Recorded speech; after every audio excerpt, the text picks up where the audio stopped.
예, 지난 주일에 예수님께서 이제 나병 환자를 깨끗하게 하신 그 사건을 보았는데요. 오늘 본문은 이제 또 다른 치유에 대한 기록입니다. 그렇지만 이거는 단순한 치유에 대한 기록이 아니라 그 이상의 중요한 의미를 갖고 있는 본문이에요. 그래서 우리에게 보여주고 있는데요. 일단 17절에 보면 어느 날 예수님께서 가버나움의 어느 집에서 이제 가르치실 때 바리새인들과 율법 교사들이 와서 함께 앉았다고 그랬어요. 자, 이들은 어디서부터 왔냐면 갈릴리 각 마을, 그리고 특별히 유대와 예루살렘으로부터 온 사람들입니다. 이 바리새인들은 이제 유대 전역에 회당이 있었으니까, 회당이 이제 그들의 근거지였잖아요. 그러니까 이스라엘 전역에 있었겠지만 특별히 예루살렘이 이들의 중심지였단 말이에요. 그런데 거기서부터 갈릴리까지는 그래도 제법 거리가 있는 곳인데 거기까지 바리새인들이 예수님을 보러 왔다는 거예요. 왜일까요? 이들은 왜 예수님께로 왔을까요? 아마도 예수님께 대한 소문이 들었겠죠. 갈릴리 나사렛 출신의 예수라는 랍비가 있는데 이분이 굉장히 탁월하고, 그리고 말씀도 탁월할 뿐만 아니라 아주 이적들도 많이 행하시더라는 그런 소문을 들었을 거예요. 당시 바리새인들은 랍비로 이렇게 사람들에게 칭송을 받았잖아요. 그렇게 이제 호칭을 받았기 때문에 얘들은 처음에 예수님에 대해서 관심이 있었어요. 랍비네? 갈릴리 지역에서 예수라고 하는 이런 랍비가 났는데 그에 대한 어떤 관심 그리고 호기심이 있었어요. 그러니까 이들이 온 거예요. 그러니까 뭘 알기 위해서 왔을까요? 일단은 어느 문화에서 율법을 공부한 사람인지. 당시에는 이게 학파가 있었어요. 그러니까 어느 학파, 어느 문화에서 율법을 공부한 그런 랍비인지. 또 하나는 뭘까요? 우리의 가르침과 같은지. 이걸 보고자 함이었어요. 그래서 이제 처음에는 이 바리새인들이 적대적인 것이 아니에요. 나름대로 우호적인 그런 상태에서 왔어요. 그런데 어떻습니까? 예수님의 가르침이 이들의 가르침과 다 다른 건 아니에요. 다른 부분이 있었고, 심지어는 어떻습니까? 너희의 가르침이 잘못되었다고 하면서 책망까지 하셨단 말이에요.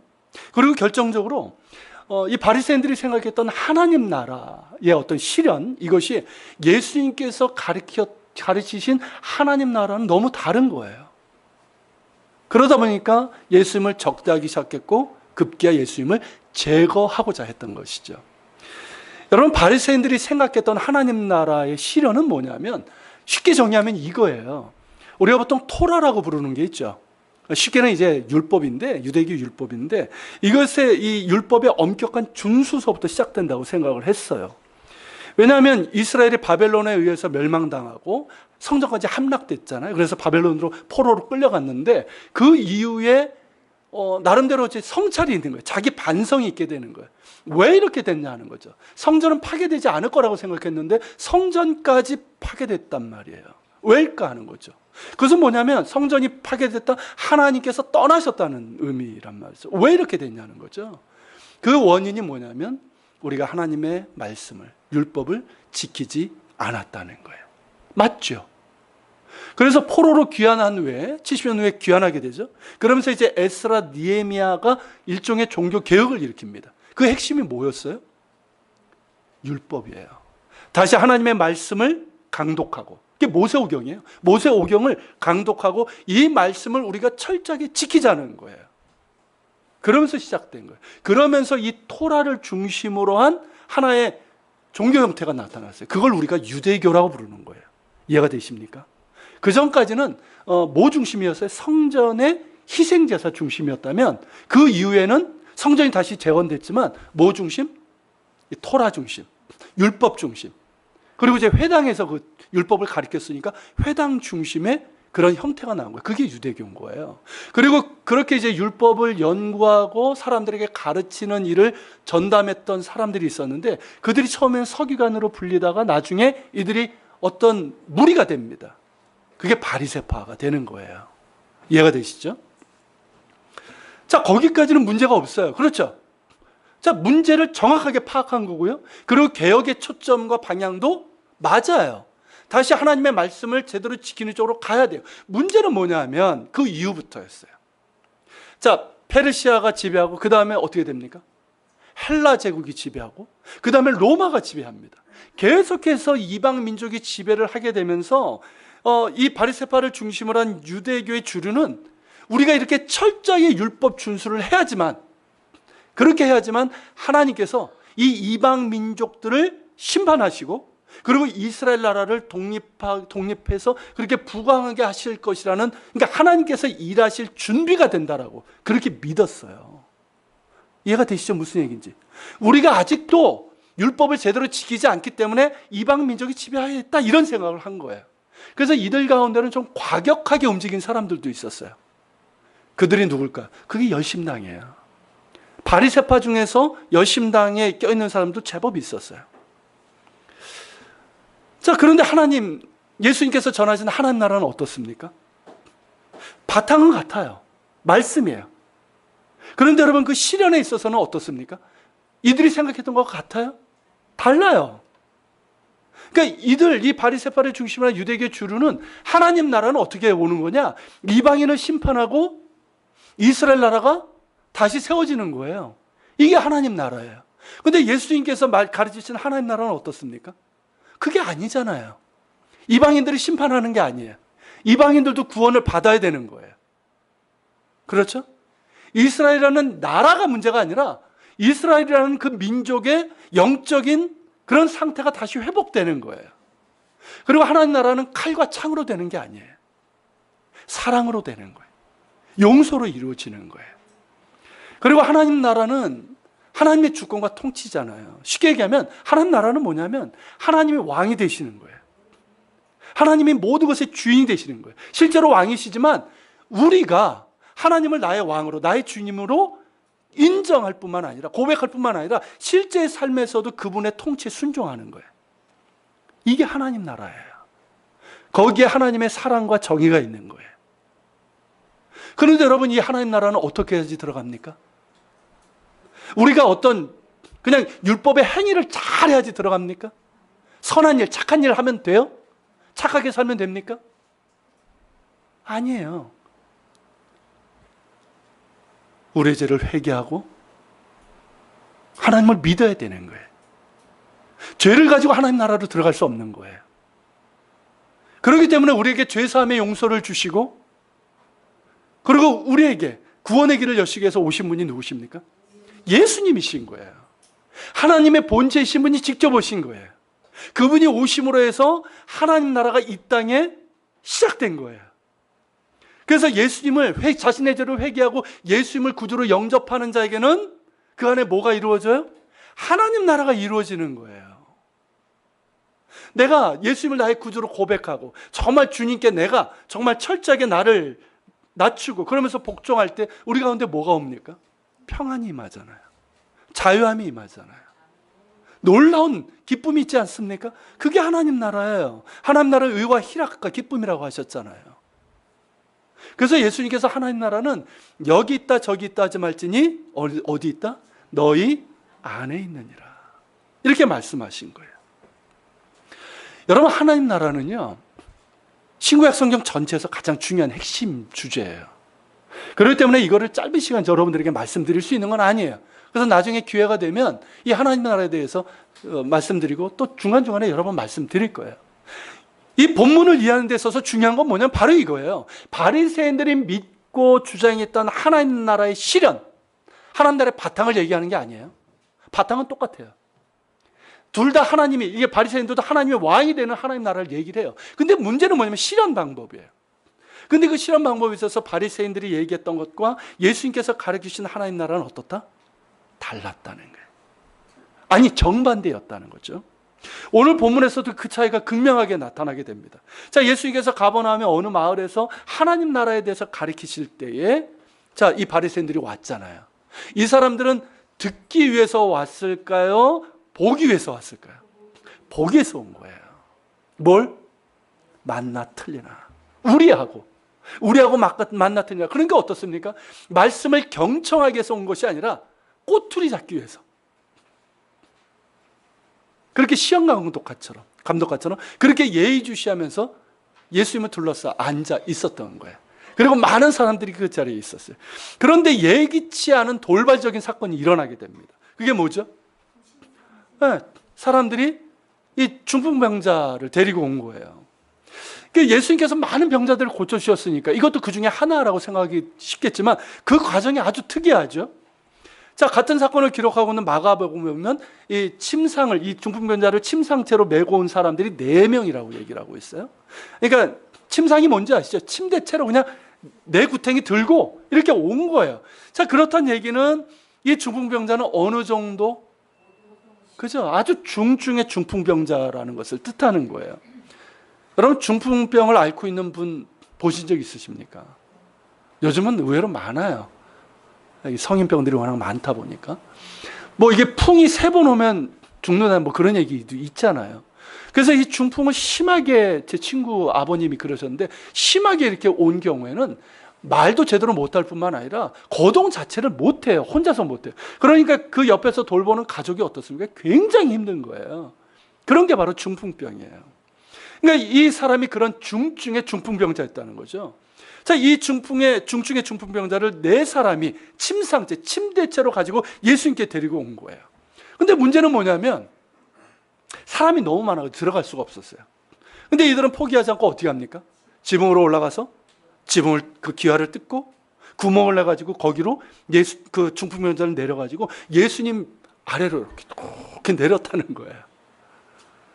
여러분, 아주 예기치 않은 돌발적인 상황이고요. 이건 평범한 일이 아니잖아요. 자, 이들의 행동에 대해서 예수님께서 어떻게 반응하셨는가를 보기 전에 우리가 먼저 당시에 가버나움의 가옥 구조를 좀 볼 필요가 있어요. 왜냐하면 어떤 집이었길래 들어가지도 못하고, 그리고 어떤 집이었길래 지붕을 이렇게 뜯어낼 수 있는가 하는 거예요. 이게 평범한 일이 아니잖아요.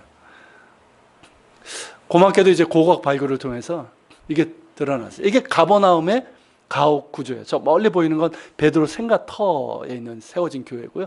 여기 잘 보세요.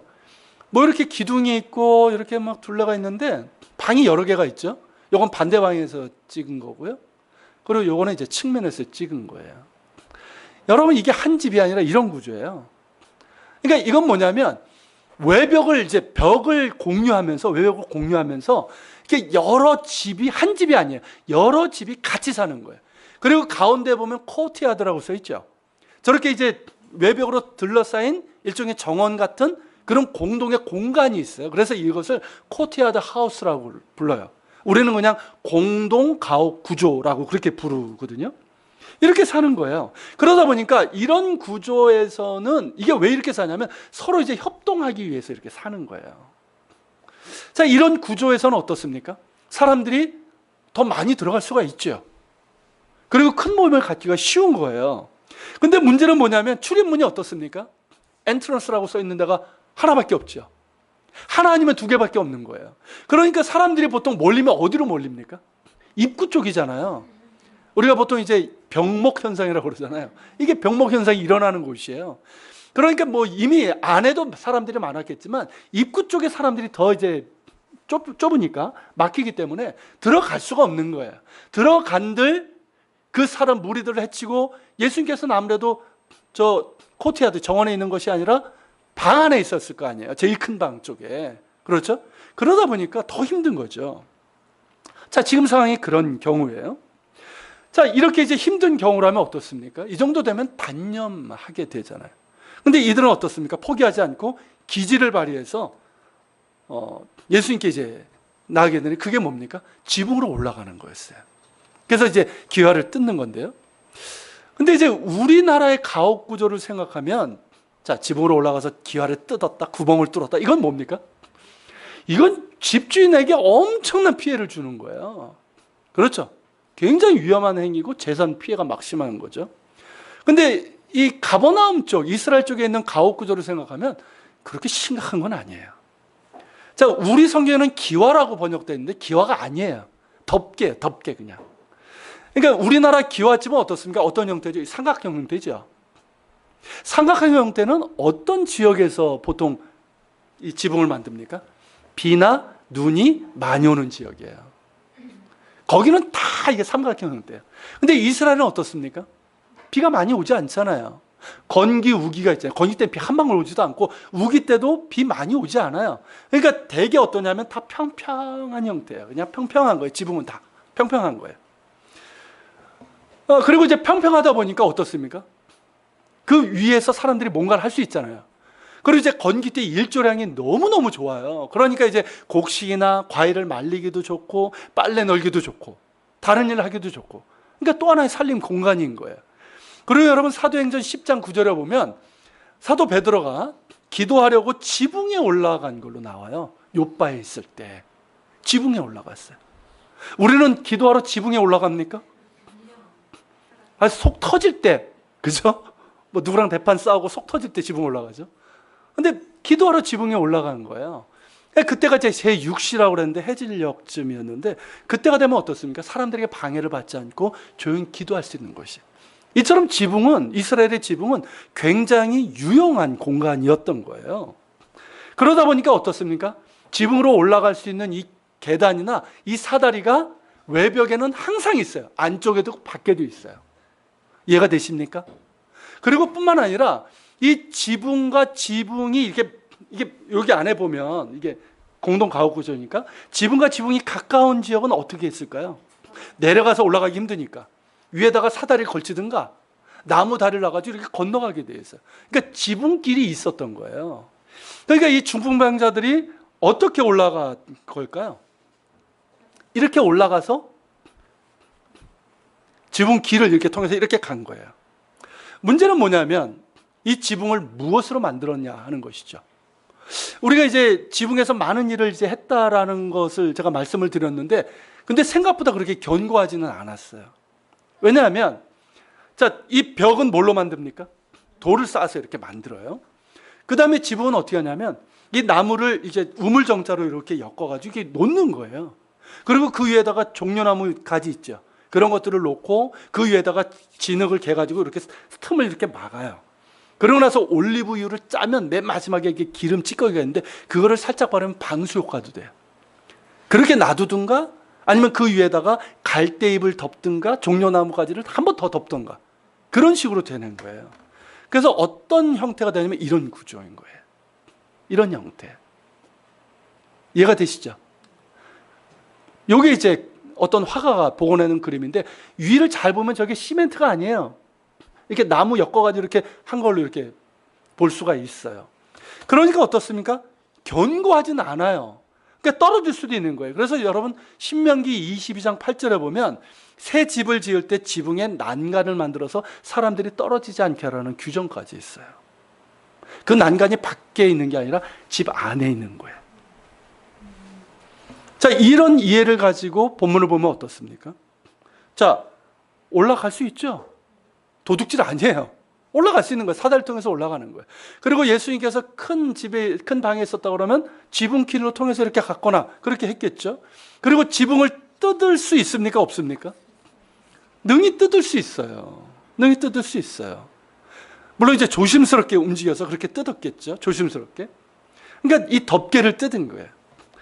그리고 실제로 여러분 이스라엘에서는 어떤 큰 짐 있잖아요. 큰 짐을 끄집어내거나 집어넣을 때는 실제로 지붕을 뜯기도 했어요.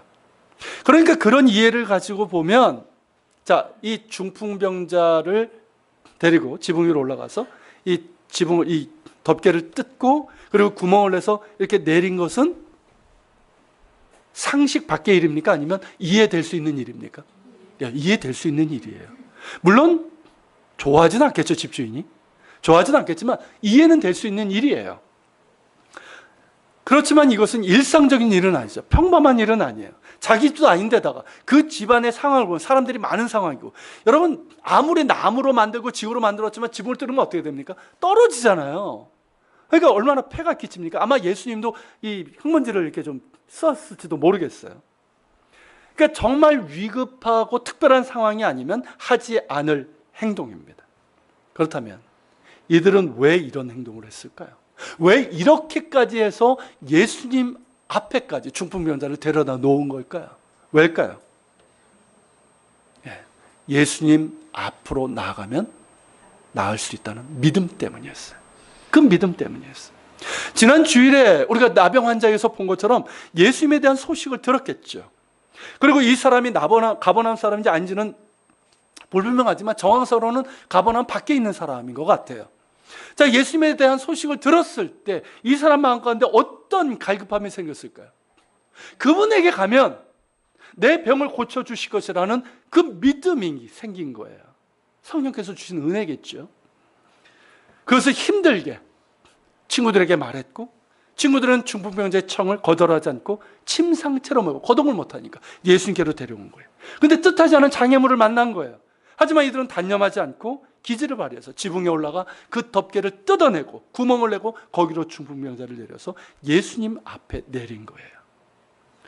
그리고 예수님께서는 이들의 행동을 뭘로 여기셨습니까? 믿음으로 여기셨어요. 꾸짖지 않으셨어요. 믿음으로 여기셨어요. 그게 20절에 나오죠. 예수께서 그들의 믿음을 보시고 이르시되. 그러니까 중풍병자뿐만 아니라 그를 데리고 온 사람들의 행동은 믿음이 없이는 할 수 없는 행동이라고 인정을 하신 거예요. 저는 여기에서 본문에는 생략되어 있지만 예수님께서 이들의 사랑도 보셨다고 저는 생각을 합니다. 일단 이 사람이 중풍병자잖아요. 그러니까 이 혼자서는 거동할 수 없는 사람, 자기가 아무리 원해도 도와주는 사람이 없으면 방법이 없는 거예요. 그리고 이 당시에 중증의 병자들은 부정한 죄인으로 여기는 그런 경향이 있었잖아요. 그런 가운데 이 중풍병자의 청을 받아들여서 예수님 앞으로 데리고 인도한 거예요. 이것은 믿음도 있어야 되지만 이 사람을 긍휼히 여기는 마음, 사랑하는 마음이 없다면 안 되는 거예요. 이 네 사람은 아마도 이 중풍병자의 친구이거나 가족이거나 이웃이었을 거예요. 부정한 죄인으로 여겨서 정죄하고 멀리한 것이 아니라 그를 돕고자 하는 긍휼의 마음, 사랑의 마음이 있었던 거죠. 그런 면에서 보면 이 중풍병자는 참 행복한 사람인 거예요. 그리고 이들 역시 예수님께로 가면 이 사람이 나을 것이라는 믿음이 있었던 거죠. 그렇지 않습니까? 믿음이 없다면 야야야 그냥 있어, 헛수고하지 말고 이랬을 거예요. 근데 이들도 믿음이 있었던 거예요. 이러한 이들의 이 중풍병자 그리고 이 친구들의 이러한 믿음과 그 사랑을 예수님께서 보신 거예요. 그리고 그 믿음을 보시고 이르시되 이 중풍병자를 고쳐주신 거예요. 구원하신 거예요. 여러분 그런 것 같아요. 누군가를 긍휼히 여기는 마음으로 사랑하면 움직이게 되는 것 같아요. 그렇죠? 그것이 사랑 아닙니까? 뭐 말로만 하고 뭐 마음으로만 사랑한다고 한들 정작 행동이 없다면 그것을 어찌 우리가 사랑이라고 할 수 있겠어요? 사랑하면 움직이게 됩니다. 사랑은 움직이는 거예요. 떠나는 게 아니라 움직이는 거예요. 더 사랑하는 사람이 더 먼저 움직이는 거 아시죠? 그게 사랑이에요. 그 사랑에 믿음이 더해지면 어떻게 될까요? 그 사랑에 믿음이 더해지면 그 사람을 위해서 기도하게 되는 거예요. 그 사람을 섬기게 되고 그래서 그 사람을 예수님께로 인도하게 되는 거예요. 이게 여러분 믿음의 사람들의 기도이고 섬김인 거예요. 여러분 우리가 누군가를 사랑하게 되면 어떻게 됩니까? 우리 믿음의 사람들이 누군가를 사랑하게 되면 그냥 뭐 사랑하고 맙니까? 난 너 좋아 뭐 이러고 맙니까? 그게 아니잖아요. 그 사람을 위해서 기도하게 돼요. 그 사람을 섬기게 돼요. 그래서 그 사람을 예수님께로 인도하게 되는 거예요. 그게 여러분 우리 믿는 사람들의 중보기도예요. 중보기도는 사랑하는 마음에서부터 시작되는 거예요. 우리 교우들을 위한 기도도 그거죠. 내가 우리 교우를 사랑하기 때문에 그래서 기도하는 거예요. 그 사람의 문제를, 그 사람의 영혼을 주님에게로 기도를 통해서 갖다 놓는 거예요. 주님 앞으로 갖다 놓는 거예요. 그게 중보기도인 거예요. 여러분 섬김도 그런 거 아닙니까? 내가 사랑하니까 움직이는 거예요. 그게 사랑이 없다면 나는 일하고 있는 거예요. 힘들죠. 짜증나죠. 상처받아요. 그렇지만 사랑하는 마음으로 내가 움직이면 괜찮아요. 사랑하니까 움직이는 건데. 그게 섬김이에요. 그리고 전도도 그런 거 아닙니까? 우리가 전도 왜 합니까? 아직 주님을 알지 못하는 죽어가는 영혼들에 대한 긍휼한 마음이 있잖아요. 그 영혼을 위해서 우리가 보면서 기도한단 말이에요. 그리고 그를 어떻게 해서든 주님께 인도하고 싶은 마음이 있는 거예요. 그래서 전도하는 거예요. 여러분 사랑하면 그리고 그 사랑에 믿음이 더해지면 우리는 그 사람을 위해서 기도하고 그 사람을 섬기게 되고 그 사람을 예수님께로 인도하게 되는 거예요. 예수님께서 이걸 보시는 거예요. 여러분, 우리 믿는 사람에 대해서 예수님께서 보시는 게 뭡니까? 바로 이걸 보시는 거예요. 이것을 보시고 주님께서 은혜를 베푸시고 또 능력도 주시고 상급도 주시는 줄로 믿습니다. 그리고 여러분, 믿음은 방향성을 갖고 있어요. 방향성. 그죠? 여러분, 미신은 어떻습니까? 맹신은 어떻습니까? 방향이 없어요. 그러니까 여기 갔다가 저기 갔다가 이게 나를 뭐 해주나 그래가지고 여기저기 왔다 이러는 거예요. 갑자기 뜨거웠다가 떨어지고. 근데 여러분, 믿음은 방향성이 있어요. 분명한 방향성이 있어요. 그 방향성이 뭡니까? 예수님이에요. 예수님에게로 가는 거예요. 그렇죠? 주님만이 나를 살리실 수 있다. 주님만이 이 문제를 해결할 수 있다. 주님만이 나의 구원이시고 나의 길이시다. 그 믿음이 있기 때문에 어디로 가요? 우리가 아까 찬양 드린 것처럼 다른 길은 찾지 않으리. 오직 주님께만 가는 거예요. 어떤 문제를 만나도 어떻습니까? 당황하지 않아요. 처음에는 막 당황하죠. 힘들죠. 그렇지만 그것 때문에 안절부절하지 않아요. 갈팡질팡하지 않아요. 그 문제 그대로 가지고 어디로 나아갑니까? 주님에게로 나가는 거예요. 주님에게 나가는 거예요. 주님만이 해결하실 수 있는 문제예요. 주님께서 길을 열어주실 때 길이 열리는 거예요. 그게 여러분 믿음의 방향성이에요. 이런 믿음의 방향성을 예수님께서 보신 거예요. 그 사람들에게서. 여러분, 주님께서 우리에게 믿음을 보실 때 그걸 보시는 거예요. 교회 얼마나 오래 다녔니? 너 직분이 뭐니? 이런 거 보시는 게 아니에요. 너희가 나를 바라보고 있느냐 하는 거예요. 어떤 문제 앞에서 너희가 나를 보고 있냐는 거예요.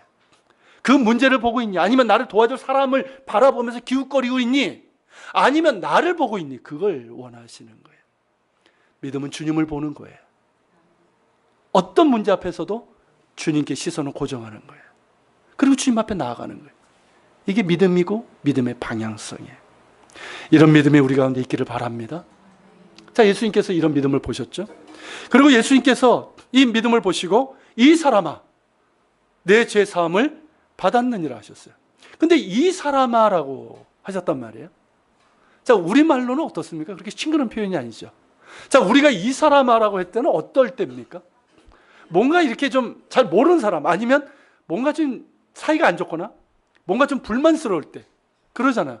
아니, 이 사람이 이거잖아요. 그래서 이 양반이, 우린 그 표현이에요. 근데 히브리어로는 그런 표현이 아니에요.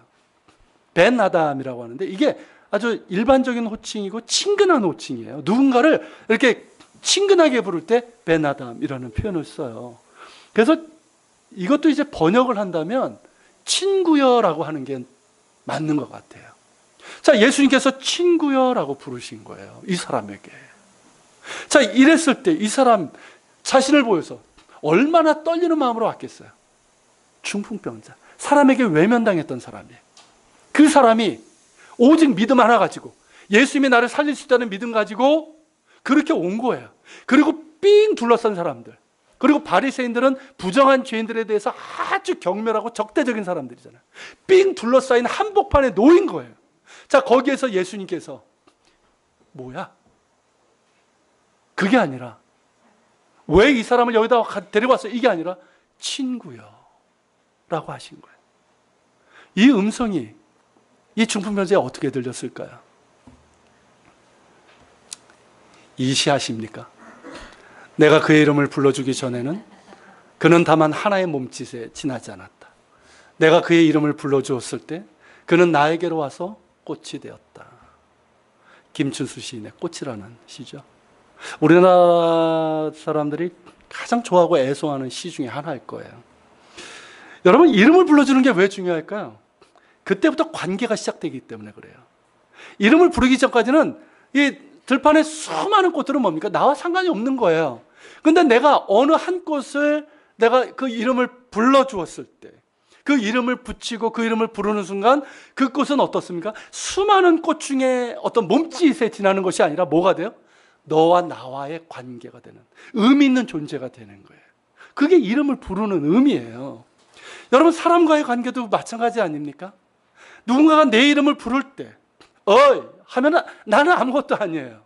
그런데 어떻습니까? 내 이름을 부를 때 나는 그 수많은 사람들 중에서 뭐예요? 나와 그의 관계가 아니고 너와 나의 관계가 되는 거예요. 특별한 관계가 되는 거예요. 의미 있는 존재가 되는 거예요.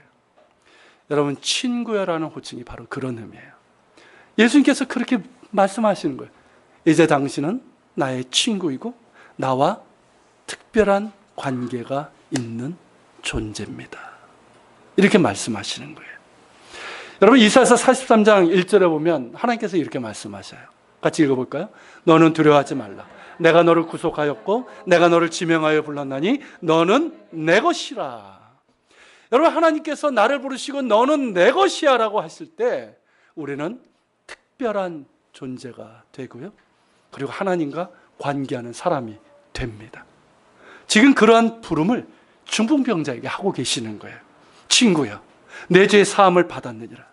이제 이 사람은 중증의 중풍병자여 부정한 죄인으로서 사람들에게 외면당하고 잊혀져가는 그런 무의미한 존재가 아니라 이제 죄 용서받아서 예수님과 관계하는 예수님의 친구와 같은 그런 사람이 된 겁니다. 할렐루야. 그렇게 여러분, 부름에서부터 관계가 시작되는 거예요. 주님께서 우리를 부르십니다. 내가 너를 구속하였고 내가 너를 지명하여 불렀나니 너는 내 것이라.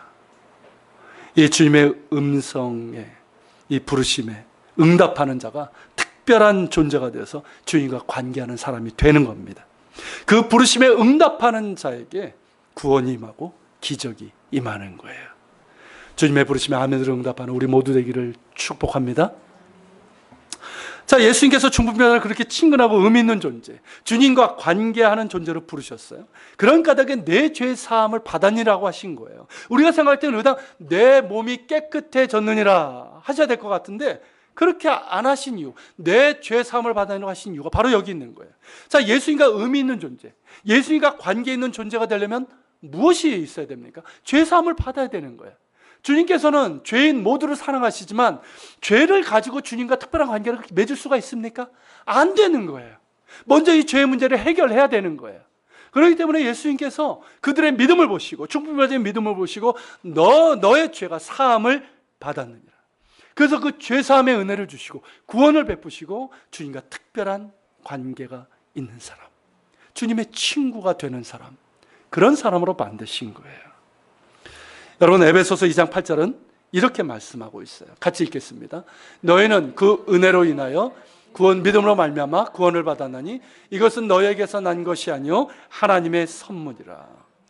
여러분, 죄인이 죄 용서받아 구원받는 것은 오직 하나님의 은혜이고 그 사랑을 믿음으로 믿을 때 말미암는 거예요. 중풍병자는 예수님을 믿었고 그 믿음으로 말미암아 죄 용서의 은혜를 받은 것입니다. 여러분, 예수 그리스도는 하나님의 은혜입니다. 우리를 향한 하나님의 사랑이에요. 할렐루야. 그 은혜, 그 사랑을 믿는 자는 구원을 받습니다. 누구든지 주의 이름을 부르는 자는 구원을 받으리로라. 할렐루야. 예수 그리스도의 이름을 부르는 자, 그 이름을 믿는 자는 구원을 받습니다. 자, 그런데 예수님의 이 말씀으로 인해서 이 바리새인과 서기관들이 극도의 반감을 가져요. 그게 21절이에요. 자, 뭐라고 합니까? 이 사람들이 말은 하지 않았어요. 생각하여 이르되 이 신성모독하는 자가 누구냐? 오직 하나님의 누가 능히 죄를 사할 수 있겠느냐? 이런 생각을 한 거예요. 자, 이들은 예수님의 말씀을 신성모독으로 여겼어요. 왜일까요?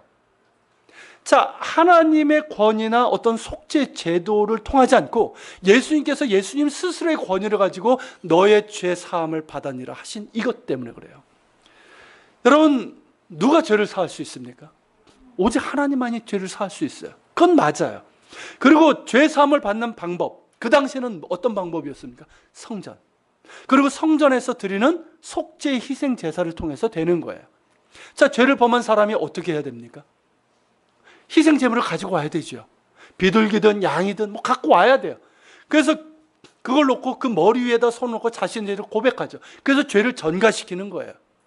그러면 제사장은 그 희생 제물을 그 사람으로 여기고 죽이죠. 그래서 그 피를 번제단에 뿌리고 그것을 태움으로써 속죄 제사를 드리는 거예요. 그리고 제사장은 그 모든 그 의식이 다 끝난 다음에 하나님의 이름으로 하나님께서 당신을 사셨습니다. 이렇게 선언해 주는 거예요. 이게 그 당시의 속죄 방법이에요. 그런데 여러분, 예수님께서 어떠셨습니까? 그 모든 과정을 생략하시고 예수님 스스로의 권위에 의지해서 이제 이 사람이 죄사함을 받았느니라 하시면서 하나님과 이 사람이 바른 관계를 맺게 됐다, 이렇게 선언을 하신 거예요. 즉 예수님 자신이 죄를 사하는 권세가 있으심을 밝힌 것인 거예요.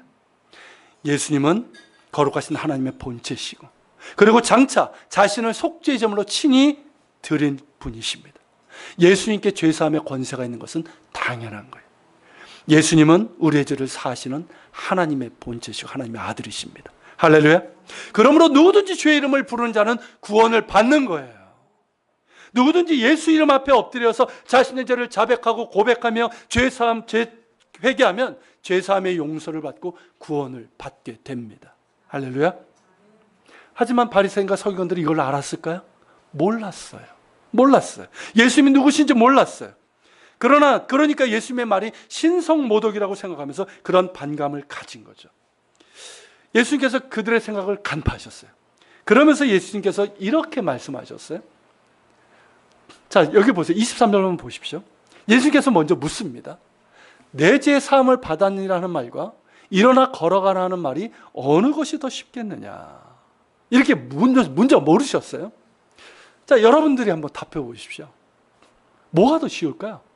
자, 이 중풍병자에게 너의 죄 사함을 받았느니라 하는 말과 이렇게 말하는 것과, 자, 일어나 걸어가라 하는 것과 뭐가 더 쉬울까요? 우리는 그렇게 생각을 해요. 실제로는 뭐가 더 어려운 겁니까? 죄사함이에요. 그죠? 죄사함은 하나님만이 하시는 거예요.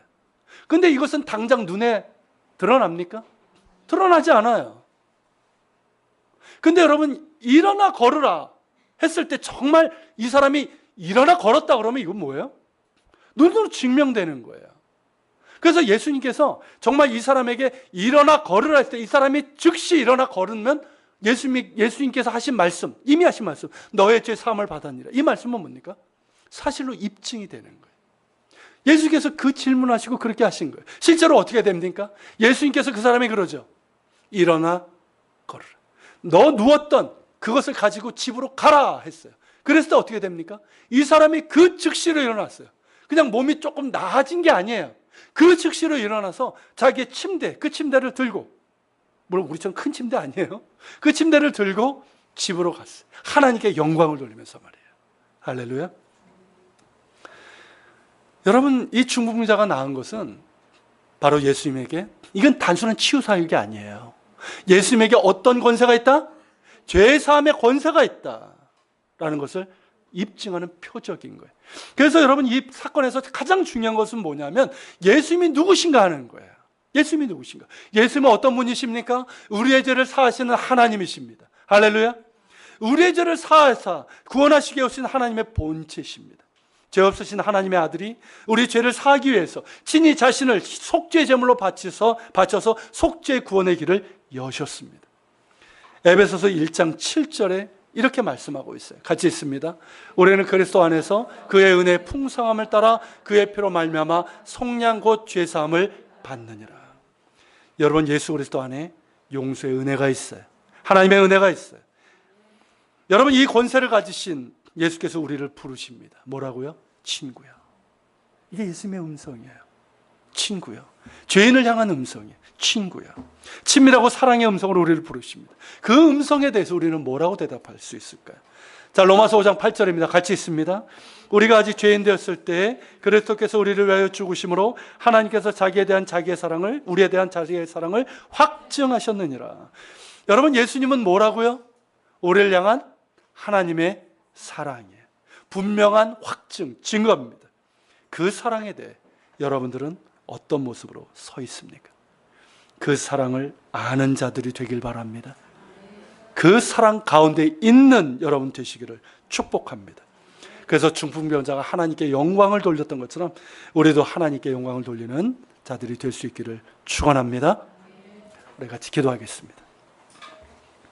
오늘 말씀을 기억하면서 같이 기도합시다. 주님, 중풍병자가 그들의 친구에게서 사랑과 믿음을 보셨습니다. 주님, 우리에게도 형제자매를 긍휼히 여기며 또 믿음의 기도와 섬김으로 또 전도로 예수님께 인도하는 자가 되게 하여 주옵소서. 지금 기억나는 사람이 있다면 그를 위해서 기도하십시오. 그리고 예수님에게는 제사함의 권세가 있습니다. 나를 친구해라고 부르시고 제사함을 주시는 예수님을 영접하고 예수님과 관계하는 자들이 되게 하여 주옵소서. 우리에게 제사함을 주신 하나님, 구원을 주신 주님, 주께 영광을 돌립니다. 그 기도를 주님 앞에 드리면서 나아갑시다. 같이 기도하겠습니다.